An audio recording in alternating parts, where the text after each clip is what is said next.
السلام علیکم ویورز، کیسے ہیں آپ سب؟ امید کرتی ہوں خیریت سے ہوں گے۔ آج ہم آپ کو بتانے جا رہے ہیں میرے بچپن کے دن۔ موسم گرما کی ان طویل شاموں کا ذکر میرے بچپن کی خوشگوار یادوں میں سے ایک ہے، جب ننیال اور دودیال قریب پر قریب ہوا کرتے تھے اور ہم بچے کسی مخصوص خاندان نہیں بلکہ محلے بھر کے ہم خیال بچے، لڑکے لڑکیاں سبھی گھروں کے آنگن میں جمع ہو کر خوب ادھم مچاتے تھے۔ آنکھ مچولی کھیلی جاتی، چار چار آنے ملا کر کوئی ایسی چیز دکان سے لائی جاتی جو ڈھیر ساری ہوتی اور جسے کھاتے ہوئے وقت بھی لگتا، یعنی چیز جلدی ختم نہ ہو۔ یہ اس معاملے کا مرکزی خیال ہوتا اور فیصلہ عموماً مرمرے سادہ لفظوں میں پھیکی پھلیاں جو چاول بھون کر بنائی جاتی ہیں کے حق میں ہوتا۔ ان دنوں موسم گرما کی شامیں گزارنا پورا ایک کلچر ہوتا تھا۔ قریب قریب ہر گھر میں سرشام صحن میں پانی کا چھڑکاؤ کیا جاتا، جس سے مٹی کی سوندھی سوندھی خوشبو سارے ماحول کو معطر کر دیتی۔ گھر میں ایک جوان دوشیزہ کی ڈیوٹی ہوتی کہ وہ پانی لگے کچے صحن میں چارپائیاں بچھاتی۔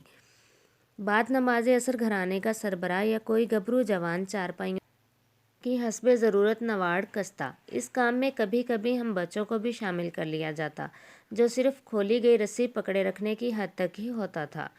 بعد ازاں کمرے سے گول طے کیے ہوئے بستر لا کر ان چارپائیوں پر رکھے جاتے۔ سورج چھپنے کے بعد اندر کمرے سے ایک میز کرسی لا کر اسکول جانے والے بچوں کی چارپائیوں کے قریب رکھ دیے جاتے۔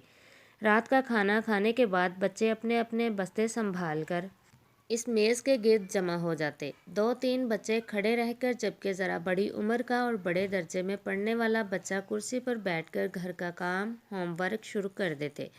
اس دوران بڑے بھیا یا آپی سے بھرپور مدد لی جاتی، بلکہ اکثر یہ افراد خود ہی آن دھمکتے اور نہایت محبت اور شفقت کے ساتھ کبھی ریاضی کے سوال سمجھاتے تو کبھی اردو کے قواعد و بیان کرتے، کبھی املاء کروائی جاتی تو کبھی اقبال رحمۃ اللہ علیہ کی کسی نظم یا حالی کے اشعار کو آسان ترین پیرائی میں سمجھانے کی کوشش کی جاتی۔ ایسا اس لیے ہوتا تھا کہ ان دنوں ایک تو ٹیلی ویژن کی لعنت ابھی عام نہیں ہوئی تھی۔ محلے بھر میں کسی ایک خوشحال گھرانے میں ٹیلی ویژن ہوتا تھا، اور وہ بھی زیادہ تر رات 9 بجے خبرنامہ سننے کے بعد بند کر کے کونے میں کھسکا دیا جاتا۔ دوسرے یاری دوستیاں تو تھیں، لیکن ایک معاملے پر سب گھرانوں میں اتفاق تھا کہ رات کو مغرب کے بعد کسی نے، خصوصاً بچوں نے تو بالکل بھی گھر سے باہر نہیں رہنا۔ موبائل فون، سیل فون جس کی کرم نوازیوں سے آج قوم کے سپوتوں کا خاصی قیمتی وقت برباد ہو رہا ہے، تک تو انسانی تصور کی پہنچ بھی نہیں تھی۔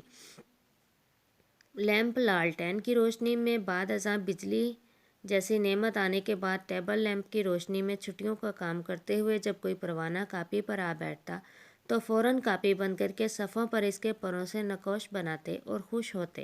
جب آنکھیں نیند سے بوجھل ہونے لگتی تو ساری کتابیں کاپیاں سمیٹ کر کپڑے سے سلے بستے میں رکھ کر وہیں میز پر چھوڑ دیتے اور بستر پر لیٹے تاروں کو تکتے تکتے نیند کی آغوش میں پہنچ جاتے۔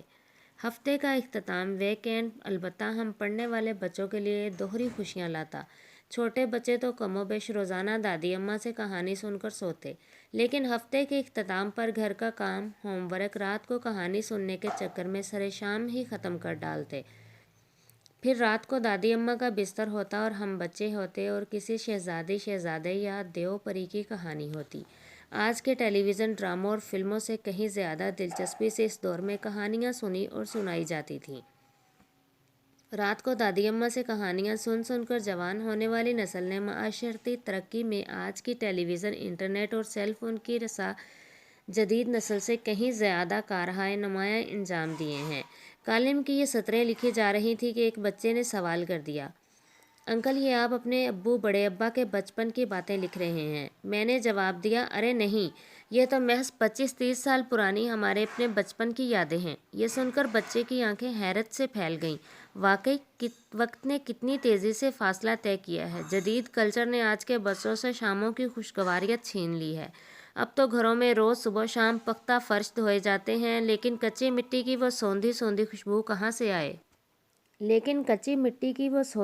خوشبو کہاں سے آئے؟ وہ چارپائیوں بھرا آنگن تو خواب اور خیال ہی ہو گیا کہ اب قوم کمروں کی حبس زدہ زندگی کی عادی ہو گئی ہے۔ مل بیٹھ کر گھر کا کام، ہوم ورک کرنے کا حسن ٹیوشن کلچر نے گہنا دیا ہے۔ مضامین کی بھرمار اور ترقی کی ڈور نے ذہانت بھی چھین لی ہے۔ اگر ویڈیو اچھی لگی ہو تو کمنٹ سیکشن میں جا کر اپنی رائے کا اظہار بھی ضرور دیں۔ بہت جلد ملتے ہیں انشاءاللہ۔